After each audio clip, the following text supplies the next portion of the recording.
মানুষ দেখছে তো মানুষ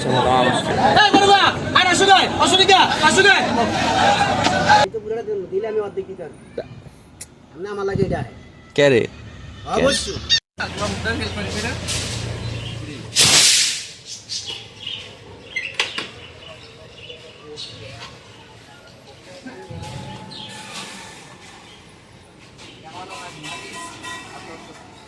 আসসালামু আলাইকুম এভরিওয়ান, কেমন আছেন সবাই? আশা করি সবাই ভালো আছেন। আরেকটি নতুন ভিডিওতে আপনাদেরকে স্বাগতম। আর আজকে আমরা যাচ্ছি চাঁদপুরে, ইলিশের বাড়ি চাঁদপুরের মতলব উপজেলায় যাচ্ছি। তা আমাদের এলাকায় ম্যাক্সিমাম মানুষই যারা নদীর মাছ বেশি খেতে চায়, যেমন আমাদের দাউদকান্দিতে নদীর মাছ পাওয়া যায়, কিন্তু দেখা গেছে আমাদের দাউদকান্দি মানুষের চাহিদা অনুযায়ী তত একটা নদীর মাছ পাওয়া যায় না। কিন্তু আমাদের এই চাঁদপুরের মতলব উপজেলায় সবসময় আলহামদুলিল্লাহ আপনার নদীর মাছ পাওয়া যায়। আমরা এর আগেও অনেকবার গেছি, সিএনজি দিয়ে, অনেক সময় অটো দিয়েও আমরা গিয়েছিলাম অনেক বন্ধু বান্ধব নিয়ে। তো আজকে যাচ্ছি আমি আর আমার ফ্রেন্ডকে নিয়ে, আজকে বাইক দিয়ে যাচ্ছি আর কি। কারণ বাইক নেওয়ার কারণ হলো আপনার বাইক দিয়ে খুব তাড়াতাড়ি যাইতে পারবো এবং মাছ নিয়ে খুব তাড়াতাড়ি আসতে পারবো, তাইলে মাছগুলো আমাদের ফ্রেশ থাকবে আর কি। ওই কারণে গেছি আর কি। আর চাঁদপুরের রোড অনেক সুন্দর হয়। তো গেছি, প্রথমে যাই আমরা জ্যাম পেয়ে ফেলছি আর কি, ওইখানে অনেক জ্যাম ছিল। আর এইখানে আপনাদেরকে বলে রাখি, এখানে মূলত আপনার দুপুর 12টা থেকে মাছের আড়তে উঠায় আর কি। এখানে নিলামে মাছ বিক্রি হয়। তো যারা আসলে অল্প মাছ কিনবেন তাদের জন্য আসলে এই জায়গাটা পারফেক্ট না আর কি। এখানে নিলামে বিক্রি হয়। যারা বেশি মাছ কিনবেন, একদম নদীর টাটকা মাছ খেতে চান, ইলিশ থেকে শুরু করে চিংড়ি অথবা বাইলা মাছ, যে কোনো নদীর মাছ এখানে পাওয়া যায় আর কি।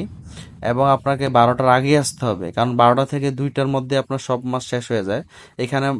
আপনার এই হাটটা থাকে মূলত 1.5 ঘন্টা থেকে 2 ঘন্টা থাকে সর্বোচ্চ।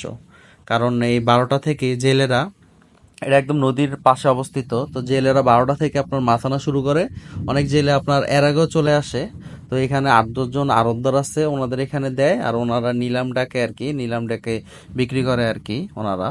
তো আজকে আসলে ব্যাপারটা যেটা হয়েছে, আজকে মাছ কম তুলনামূলক, মাছের তুলনা আজকে মানুষ বেশি হয়ে গেছে। তো আমরা যাইতে যাইতে যেটা হয়েছে আপনার মাছ বিক্রি মানে আড়ত জমে গেছে আর কি, আড়ত শুরু হয়ে গেছে। তো যার কারণে আমরা, আমাদের একজন পরিচিত ভাই আছে ওনার এখানে, এর আগে ওনার সাথে আমাদের পরিচিত হয়েছে আড়তদার।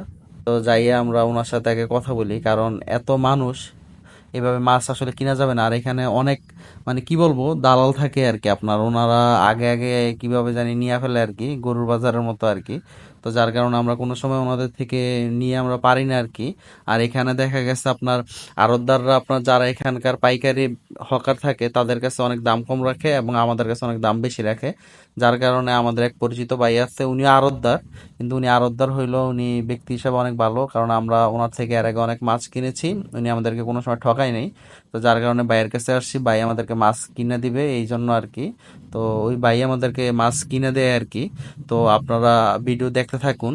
তো আজকে ভিডিও একটু বড় হবে, যার কারণে একটু র ফল দিচ্ছে আর কি। তো আপনারা দেখেন আসলে আমরা কিভাবে কিনছি অথবা কিভাবে এখানে মাছ বিক্রি হয়। তো আপনারা দেখতে থাকুন।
কার লোক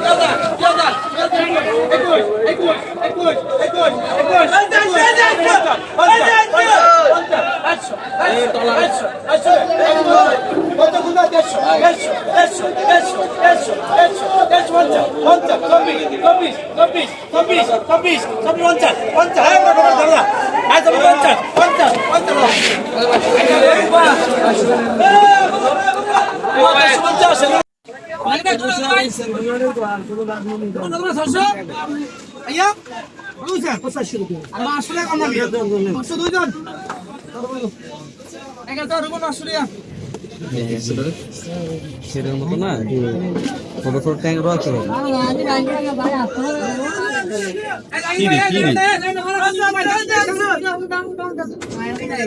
কেটে দেখ কেটে দেখ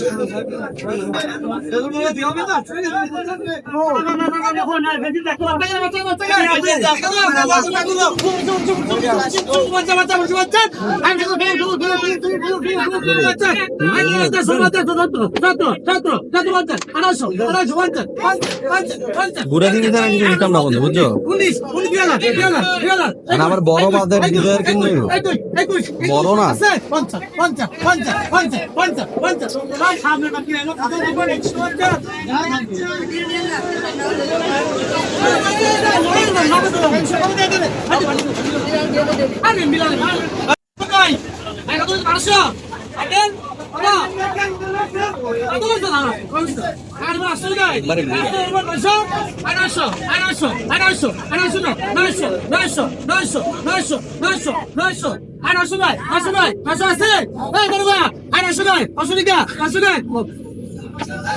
এরপরে আমরা অনেক মাছ কিনলাম তো একদম তাজা মাছ আসলে প্ল্যানিং করে যাই যে অল্প মাছ কিনবো কিন্তু দেখা যায় নদীর মাছের আসলে লোভ সামলানো যায় না ইলিশ মাছ কেনার অনেক ইচ্ছা ছিল কিন্তু ইলিশের অনেক দাম থাকার কারণে আর কিনতে পারি নাই মাছ যাতে নষ্ট না হয়ে যায় আসার সময় এই কারণে আমরা একটু বরফ দেই আর কি বরফ কিনে নিই এখান থেকে 100 টাকার এখানে আলাদা করে বরফ সেল হয় তো আসার সময় যেটা হয়েছে আমাদের বাইকের তেল শেষ হয়ে যায় তো তেল শেষ হয়ে যাওয়ার কারণে আমরা লোকালি রাস্তা থেকে একটু তেল নিই তেল নিয়ে তারপর বাড়িতে আসি সবাই দোয়া করবেন আল্লাহ হাফেজ